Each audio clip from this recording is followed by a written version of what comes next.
you're developing within the coaching staff? It's going along just fine. For me, especially personally, I've been accepted with open arms here. Everybody's been very, very welcoming. It's felt like one big happy family for me. So I think we're in a good place. Coach Holgerson does an amazing job with the direction he wants us to go. Whether it be schematically, whether it be culturally, whatever he feels is best. And I think everybody's aligning perfectly. Who's been a key mentor for you in your career, or mentors, or who you pattern your style of coaching after?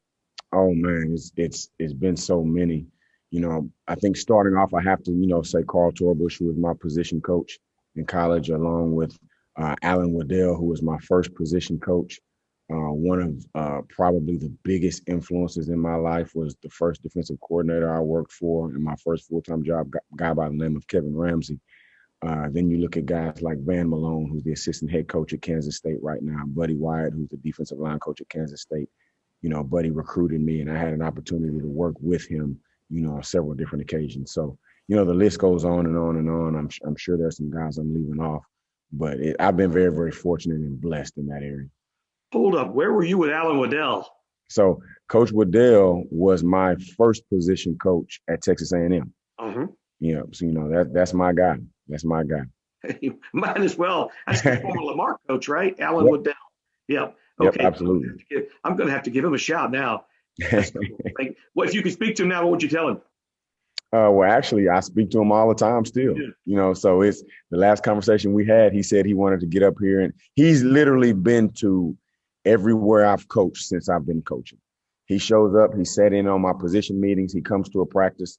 So I'm sure nothing will change here, especially now this is the closest I've been to him. So we stay in touch very, very frequently. That's really cool. Thank you. Cool. I'll swing it over to JD since he's got his hands up, and then Sam and Rob, I'll swing it over to you guys once you're ready. Cool. Go ahead, JD. Hey, Archie. This is Joseph Duarte. I'm the beat writer with the Houston Chronicle. Welcome to Houston. Thank you. Happy to be here. I know it's kind of been probably bam for you just to get settled in and start to see your personnel and stuff. But any early thoughts of your guys? And the other day when we were talking with Dana, he mentioned that he felt like the unit right now was the heart and soul of the defense. And just wondering what your thoughts are early, the impressions that you've gotten. The first word that comes to mind is hungry. I think we have a group of older veteran guys that understand what the standard here is at the University of Houston, and they want to make sure we don't just meet that we exceed that, and that's the first thing that stood out to me. It's hard not to notice that there's a bunch of guys in my room personally that can play some really good football, and so we have depth, and that's not something I've had to this extent in a long time, so I'm excited about that. And then just, guys that we've had a lot of talks about just growing closer as a unit, as a family. And that's something that they want. I think how you play on the field is a direct reflection of what type of unit you are from a togetherness standpoint, from a family standpoint. I tell them all the time, if you love each other enough, you'll make it happen. And so that's what we're pushing and striving towards every day. All right, Rob, I'll fire it over to you. Thanks, Tyler. Coach, what's the process like in terms of you trying to – I know you haven't been here that long, but in terms of trying to fit in with Coach Belk's style that he's going to use? Coach Holgerson talked about it not changing much in terms of what you were doing from a scheme standpoint, but what's your process in terms of growing that relationship some with Coach Belk, and how do you work on getting on the same page with him? So for me personally, just getting an understanding of what it is he wants, what his vision is in his mind, and then translating that into the meeting room and then making it happen on the field. I'm a sole believer that the defensive coordinator needs to look out there, and whatever he visions for his defense as an assistant coach, I need to make sure that's what he sees. So being very direct on making sure I have a clear understanding on, okay, coach, how is it that you want this? And if you're not sure, well, is it okay if you let me take it and run with it? And so we have a really good working relationship. And part of that stems because we have a great off the field relationship. I consider Coach Belk a friend, and because of that, I think we work very well together, and not just him and I, but our entire defensive staff. So that part I think has been a very easy transition for me because, again, my thing is make sure his vision is executed. It's not about Archie McDaniel. It's about Doug Belk and his vision for the U of H defense. And I'm going to make sure what he wants, he gets. Anybody else got any questions for Archie? Yeah. Go ahead, Sam. Sam Conn with The Athletic. How's it going, Archie? I'm curious what drew you to Houston for this particular opportunity. Well, the list goes on and on and on. But, number one, having coached in this conference, a couple of different occasions, I've always thought the University of Houston is a premier team in this league. I've always felt like that the opportunity to come to the University of Houston and be basically home. I grew up an hour from here, and then I don't think there's a better city in all the world than the city of Houston. When you look at the opportunity to recruit this city and build a fence around the city of Houston and keep some of the best players in the state in the city of Houston is extremely appealing. And then I honestly believe in my heart that we have a chance when we get the vision of Coach Hoverson and the vision of Coach Belk executed, we can be the best team in this league. I truly believe that. And, this was an opportunity I just couldn't pass up. The fit was too right for me and my family, so there was no way I could walk away from it. You talk about recruiting. I know you've coached at a number of different universities, played obviously in the state.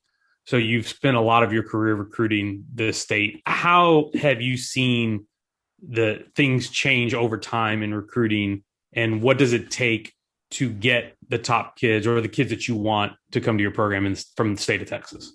Well, even with recruiting, I still think the foundation of it is relationships and effort. If you can spend a consistent amount of time getting to know a young man and his family, figuring out what it is that makes him tick, and then just drive that home, you can have success recruiting. For me personally, I'm from here. So there's nowhere I can go where I don't know somebody or somebody doesn't know me. So it's a little bit easier for me here in the state of Texas, and especially in the city of Houston, because I've recruited it my entire life. North side, south side, west side, it doesn't matter, but I'm going to make sure that I put a lot of time, effort, and energy into getting to know not just the young man, but his mom, his dad, girlfriend, sister, aunt, whoever's important in his life. I'm going to recruit them, and I'm going to put more time, effort, and energy in it than any other person that wants him just as equally as bad as I do. And I think that's where I'll have a chance to be successful in recruiting. That's where I've been successful in recruiting since I've been recruiting Houston and Dallas and all these other places for the past 15 years. So I think that I don't think there's anything special. Social media is a big part now. Figuring out what your strategy is on social media, figuring out if a kid is a social media guy. You got to figure out what makes him tick. And once you find that, then you got a chance to be successful. All right, next question goes to Joseph. Go ahead, JD. Archie, you mentioned, your ties to the city and then some of the people that have influenced you. I'm curious, just for the Houston fans that will eventually get to know you, anything else that you sort of do? You got any interests, anything you do on the side when you're not coaching? Any life stories that you could share? That sort of define, maybe who you are or what you've done, what you've gone through. I tell people all the time, man, I consider myself a really easy guy. If I'm not coaching, I'm hanging out with family. And if I'm not hanging out with family, I'm probably somewhere fishing. If I'm not somewhere fishing, I'm probably sitting on my couch, playing Xbox, or something. It don't take much to make me happy, and so I just want to make sure that my family and the people around me that are important in my life are comfortable and they're living good and they're happy. And for me, as long as that part around me is in a good place, I'll always be in a good place. And put me close to some water and give me a rod and a reel, and it don't take much for me. You got a good fishing tail, or one that's gotten better over the years? Outside of some of the fish that I've let get away, probably the biggest fish I've ever caught in my life, I got it on the bank, turned my back, and it flopped right back into the water.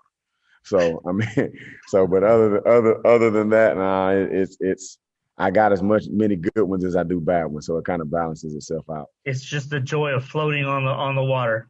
Or just sitting on a dirty bank and just relaxing, either or. Thank All right, I'll swing it back over to Sam. Archie, when you've gotten a chance to just glimpse at the body types and guys you have on this defense and in your position group in particular, how do you feel about what you have to work with just from a pure talent standpoint? I'm excited. When the first day I got here, Coach Belk took me into the locker room and I had a chance to just see the kids. And for me personally, it was hard not to get excited when you look at the size, the length, the mature body types that we have, guys that can play at a high level in this league and be successful, and they range. They range. We have guys from 5'11" to 6'3". We have guys from 220 to 240. But one thing about it, from what I've seen up to this point, it's very, very important to each one of them as an individual, which now collectively, us as a group, it's important for them they want to be good. They want to be good. They want this defense to be good. They all play really, really hard. And there's a lot of experience in that room. There's a lot of football that has been played in the linebacker room specifically. And that's priceless. That's priceless. Now it's up to me to find who the best two are and make sure we give ourselves a chance to be successful at that position. And a quick follow-up, going back to recruiting, it's been, I know with the last year, it's been a little bit challenging for you guys with that period. You don't get to get eyes on guys live. I'm curious, how have you been able to figure out how to evaluate when you can't go see a kid, you can't have him at your camp? How do you verify some of this stuff, whether it's speed or just his ability, when really all you're relying on is on video? You got to lean on people you trust, and again, for me, I'm very fortunate, especially here, because this is basically home for me. I have people all over the place that if I watch a kid on tape and I like what I see and I know it's going to be hard for me to physically see the other things for myself, that information is just a phone call away, and there's only a few people that I'm going to call in those situations because I know those few people up to this point have been right far more than they've been wrong, and so because of that, we will get some highly talented, sought after high school players here at this university, even in the midst of a pandemic and recruiting not being ideal, the way we're having to go about it. It's that part's not going to change, while I sit in this seat. Cool. All right, I'm going to go last one to Joseph, and then we'll get Brandon and Doug going. Go ahead, Joseph. Hey, Archie, when the early impressions of the guys, I'm not sure how much you've kind of read up or been able to Dana filled you in, but Deontay Anderson, he's a guy that played safety early on, and towards the end of last year, he started to make the move to sort of that linebacker role, or maybe even a hybrid role, but put on weight. What have you seen from him in terms of, maybe on film or just the discussions on how that might factor into what you do this year? I've been extremely impressed with Train Deontay. His nickname is Train. And for me, thinking back to him in high school and looking at where his body is now is extremely impressive. And then you take that, he's still very, very athletic. He's physical, and he's one of the smartest players in that room. He understands the game. Now, what he's trying to do now is just understand the specifics of playing the position. But understanding how it all ties in together, understanding how the pieces of the puzzle fit, Train's really, really good, so he's going to have a chance to be special. Thank you. All right. Thanks, Archie. We'll get Brandon up next. Okay. I appreciate you guys. Have a good day.